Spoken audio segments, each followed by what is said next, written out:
Hello guys and welcome. Albion Online EU launch is right around the corner. We're a couple of days away, and in today's video we're going to be talking about some tips and tricks that I really think you should know. So with that said, let's get right into it. So the very first tip I want to give you is how to set up yourself with a nice widescreen resolution, because my native resolution is 1920 by 1080. This is in fact not my native resolution, but it gives me a massive advantage. But how do I do that? I will show you now how to set it up. But before I do that, I want to prove to you that this resolution is in fact very freaking good. So let's go back to my native one, and voila, this is how I should be playing. And you can see this rock, this green rock, and I cannot see that mob that was behind the rock. You don't believe me? Watch this again. There we go. I can now see and spot the rock behind it. The widescreen resolution gives you a massive advantage, and that is exactly why you should use it. So how do we set this up? Well, to be able to do it, you need to use NVIDIA control panel and create a customized resolution for your screen. Well, let me show you step by step. Once you open your NVIDIA control panel, hopefully you're using NVIDIA. If you're not, then I don't know how to set it up without using the NVIDIA control panel. You gotta go to your display settings right here, go to change resolution, and then customize. Here in customize, you have the option, you gotta enable resolutions not exposed by the display, and then create a custom resolution. Here, you should change it according to your native resolution. So if you have 1920 by 1080, then the 1080 you switch it to 800, and if you have, I don't know, 256, I think it's 2560 by 1920, I think it was, you switch the 1920 to 1080.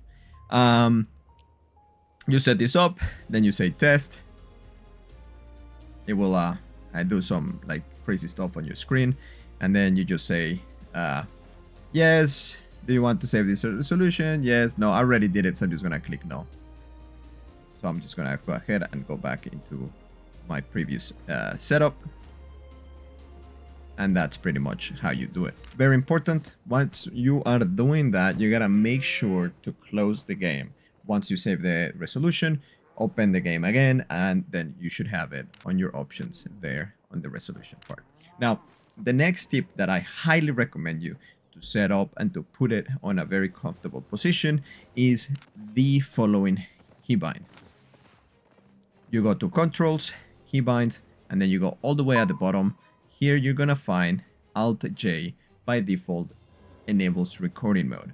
But what does the recording mode do? Well, recording mode, if I press Alt J now, removes every single UI aspect of the game, but only leaves the nameplates of players. This allows me to spot enemies easier behind my map, or behind my nameplate, or behind my UI on the top right corner, because these are the common areas where you can miss the name of somebody, or somebody who's about to sneak on you, is about to gank you. For example, look at this guy, look at him. Let's put him right behind my map. I cannot see him. Let's put him all the way on my corner. I cannot see him at all. So if I press Alt J, boom, there we go, there they are. So it's definitely a great tip to keep in handy.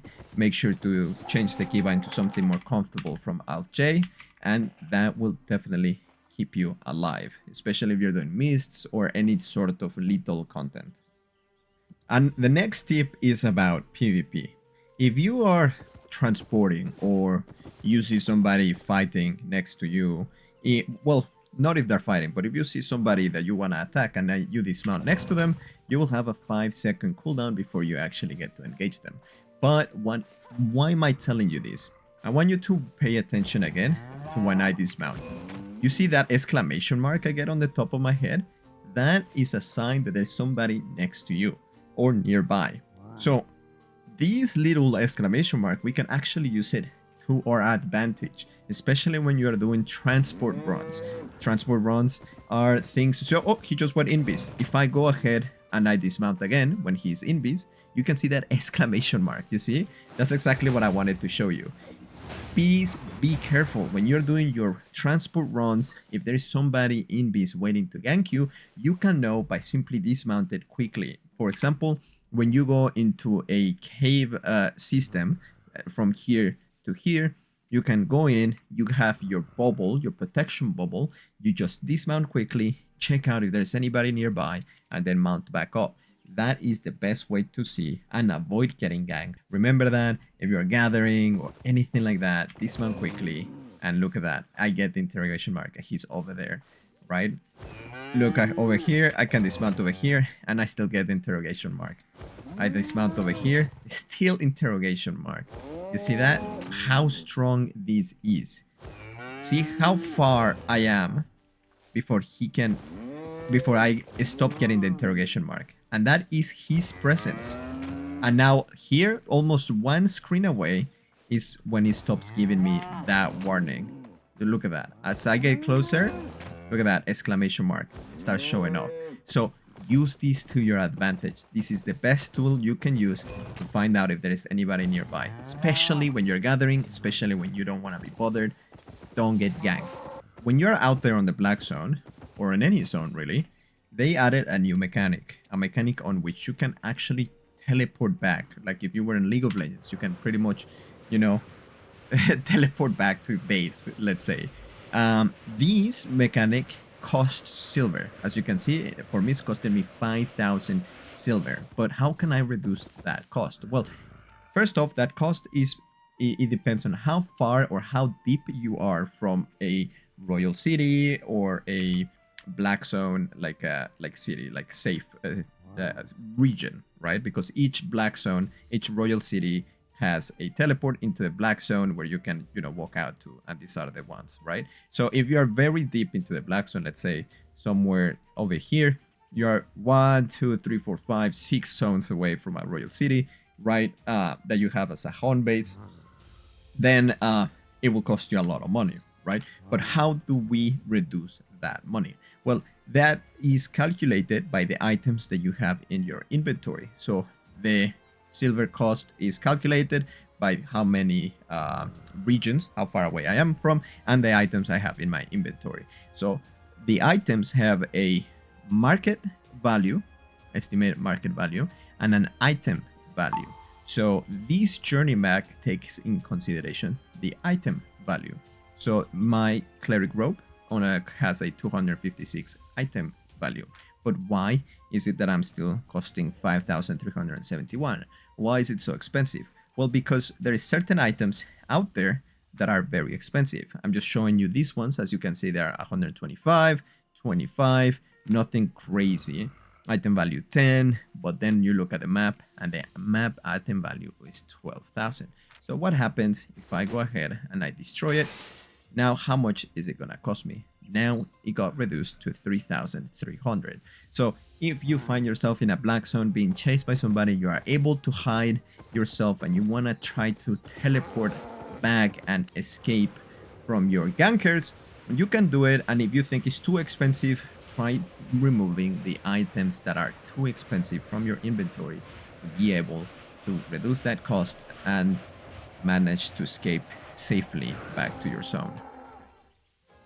Now, to finish off the video, let's say that you arrive to a city with a lot of things on your inventory and you want to check out the market to sell them or to check out the price. You maybe want to buy your outfit or your chest once again, and you don't want to type everything. What you can do is simply shift click your item and it will automatically search it for you. It will put it on the search bar, and then you just automatically throw your item in there. The only thing is that it will only search for the item's name, not for the enchantment and everything else. So if I go here, I can get my helmet, my bow. I can search for the fish. I can search for the dream catcher, for the talisman, for the cleric robe, and so on by simply left shift and clicking on the item. That is very useful. Then after that, if I want to check the one that I really want, you can just, you know, do the adjustments that needs to be done. I truly believe that these little tips and tricks videos are game changers. All of these little things, I started to know them over time, and after I made a bunch of mistakes, after a lot of things like how the hell did they knew I was there, how did they spotted me, how all of these little things, oh man, how did you search that so fast, all these little things are like built up into your knowledge and make your experience much better. I hope that you enjoyed the video, and if you did, don't forget to leave a like and subscribe. I am very likely streaming right now, and I'll be streaming on the EU launch, trying to make as much silver as I possibly can and have a blast doing it. Feel free to come by and say hello. I will leave my link on the description below. It's been a pleasure talking with you guys. Have a wonderful rest of your day. I am Tote Torres, and I will see you in the next one. Take care.